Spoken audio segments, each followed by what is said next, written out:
In the heart of South Africa's coastal gem, Durban, a vibrant subculture breathes life into its concrete canvas.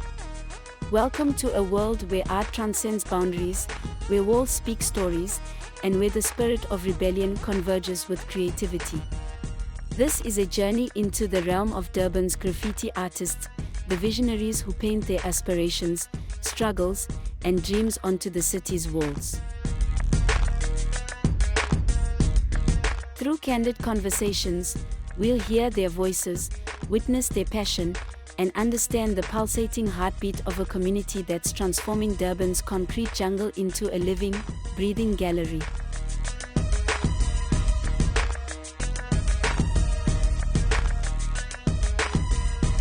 The social commentary of graffiti is not what it says. It's the fact that it exists. That's the social commentary. It's the fact that so much of our urban space is commodified and can be sold to whoever can afford to put whatever they want, advertising, billboards, and whatever. We've commodified our urban spaces. So when someone comes along and claims that space, people get like shocked. It's a shock. Why? Because we've got this sense of property, of ownership. So this is a question around vandalism. And this is why graffiti is not vandalism for me. When you vandalize something, an object, like take this bottle. The purpose of this bottle is to hold liquid. If I break the bottle, it can no longer hold liquid. It can no longer perform its function. If I break a window, it can no longer be a window. It's been vandalized. But when I paint a wall, it's still a wall. It's not vandalized. What has been so what we're saying is, so what has been vandalized? What has been broken? What's been broken is your sense of ownership, of property.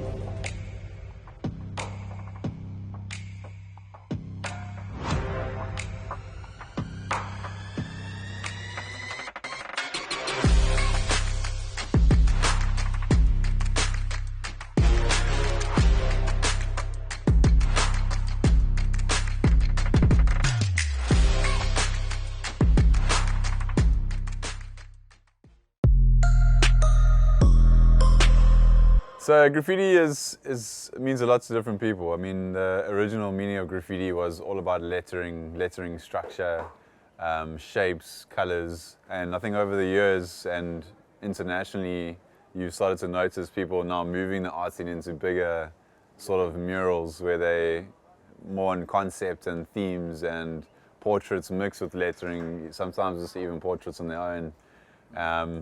And it's slowly evolving into this whole new art scene where you get the graffiti guys who are proper graffiti, and you get the street artists, muralists who are now like further out in terms of visual stuff, you know.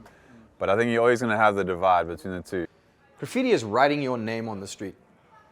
Yeah, that's graffiti, not murals and productions, and that's beautiful. They've got their spaces and whatever, you know, but graffiti is a form of street art that is about putting your name on the street.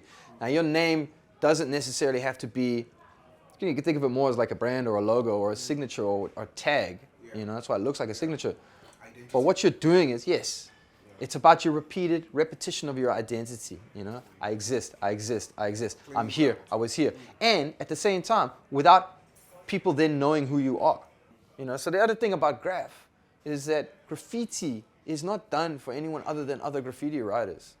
It's not done for people's appreciation. People can appreciate it, and art people can appreciate it, and there are graffiti artists that do go out of their way to connect with people, because you understand the responsibility of, oh, if I'm putting something up in the street, it's got to be bigger than just me, because I'm not the only person in the street. Some people, but for other people, they don't care, man. One of the coolest things I ever heard was from a South African graffiti artist, Wheels. I remember him saying, graffiti writers write for other graffiti writers. So when I put my name up, I'm not thinking about what you, the average person, thinks or trying to communicate with you. No, I'm thinking about the next graffiti artist that comes along and sees that and knows what it is and recognizes that I'm communicating with them. Because graffiti is not really about exposure, really. It's about dominance in a space. So if I write my name on this wall and you paint over this wall with your name, now we're going to step into some dangerous territory, because in this game, that has meaning. If you go over my thing, it means you more dominant than me, or you higher up. Normally, you'll battle on the wall, and then whoever's more dominant obviously will win the spot and then keep dominance. But that is the old way. In the new way, you will battle, but then you have to put up a prize, or you have to put up some sort of clause or something that makes it worthwhile. So we'll say that if I beat you, you must not paint ever again.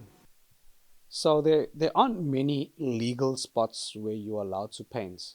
And most times where it is legal to paint, it'll already have artwork there.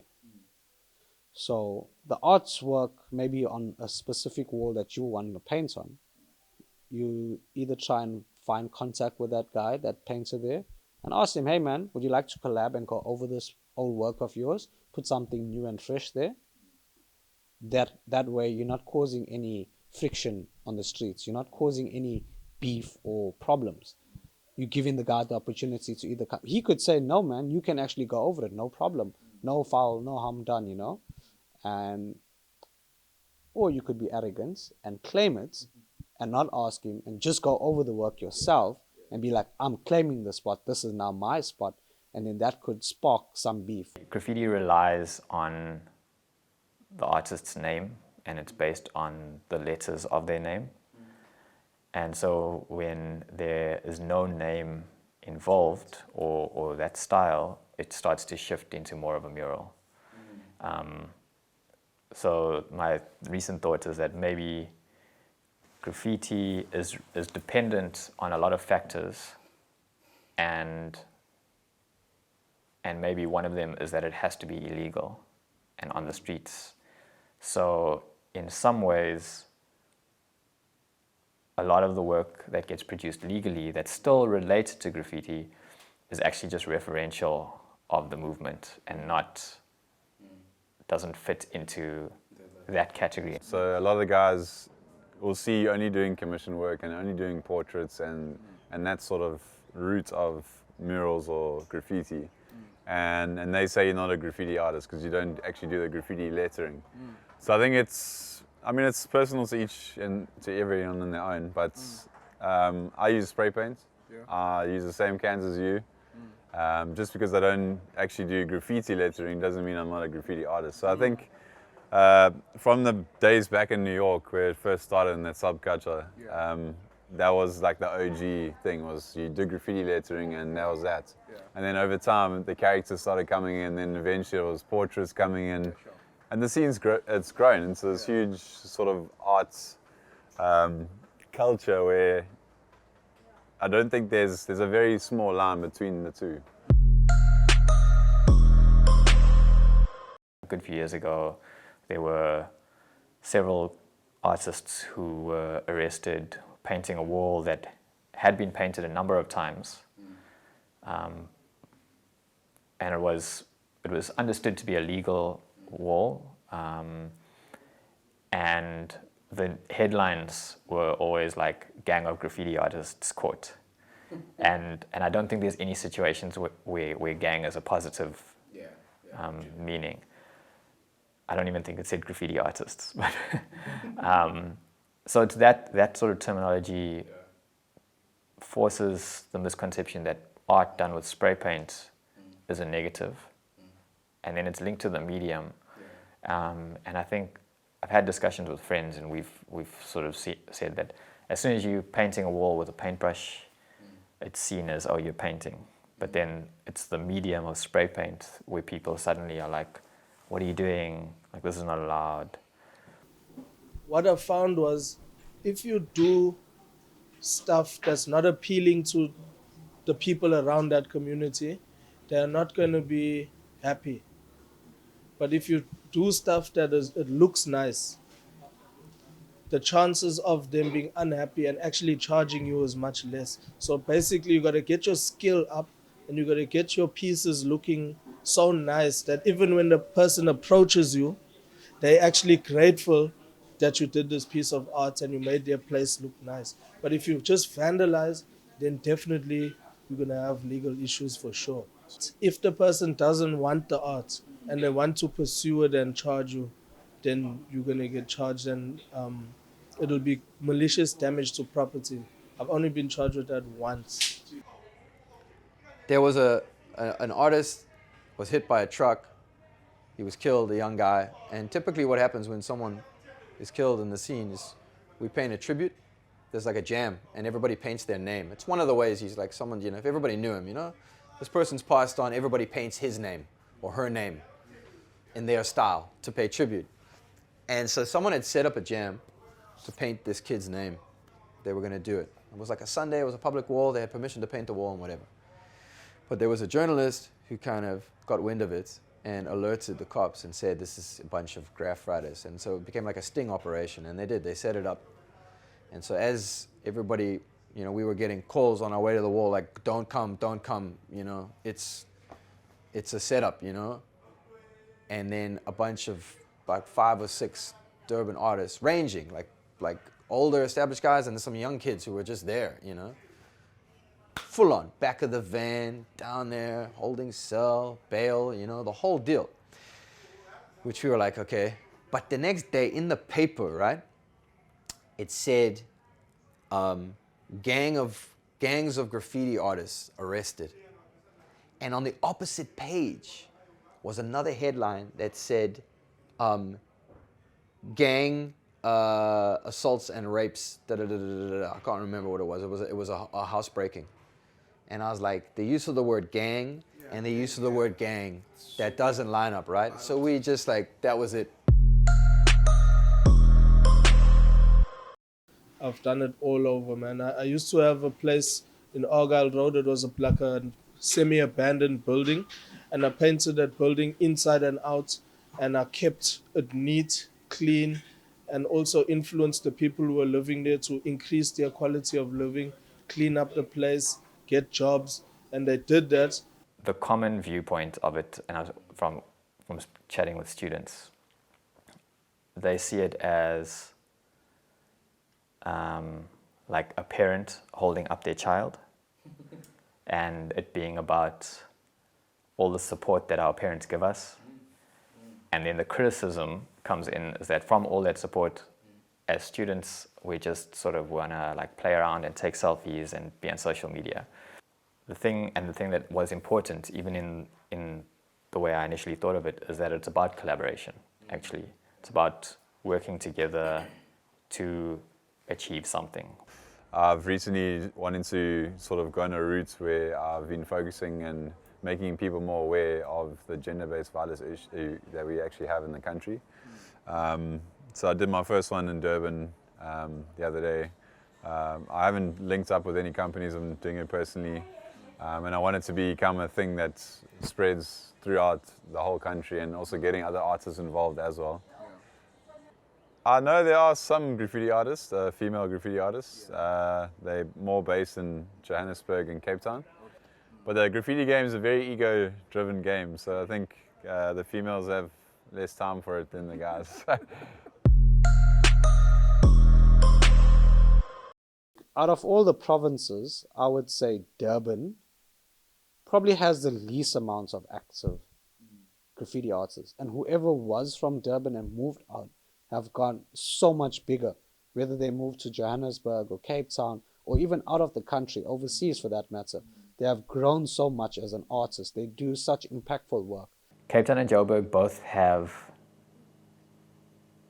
dedicated graffiti supply stores. So you can buy the best quality paint there is. We can order it online from Durban to get it from Joburg or Cape Town. But for a long time, Durban artists made do with cheap paint, made do with household paint, like using rollers and brushes. So they became, and because there were so few artists in comparison, so if you took 5 random artists in Durban, what they did was so different to each other. I really enjoy the graffiti scene in Durban right now. I think it's great. And I know people question, some people, is it really a scene? It's not really a scene. And for me, it's its own scene. It's a unique scene. It's a Durban scene. and I see young people coming up, and I see new names all the time, you know. And I have the perspective of coming from a time when there were like 5 names that you saw, and you knew everybody. So now you go out there and there's old names everywhere and tags and fresh things going up. I just get for me, it's like the scene is happening. I think Durban could do with more public arts. I don't think there's enough public art in Durban. And until that happens, I really, really rely on the graffiti scene and believe that the graffiti scene is going to keep it real and is going to hold down that space for street arts until real spaces start to open up for professional public arts. And that's the future for these young writers, you know. And the thing is, they're making that future happen for themselves. They're not waiting. They're going out there, they're painting, they're learning about the medium, they're learning about the culture, and they're making space for others, you know.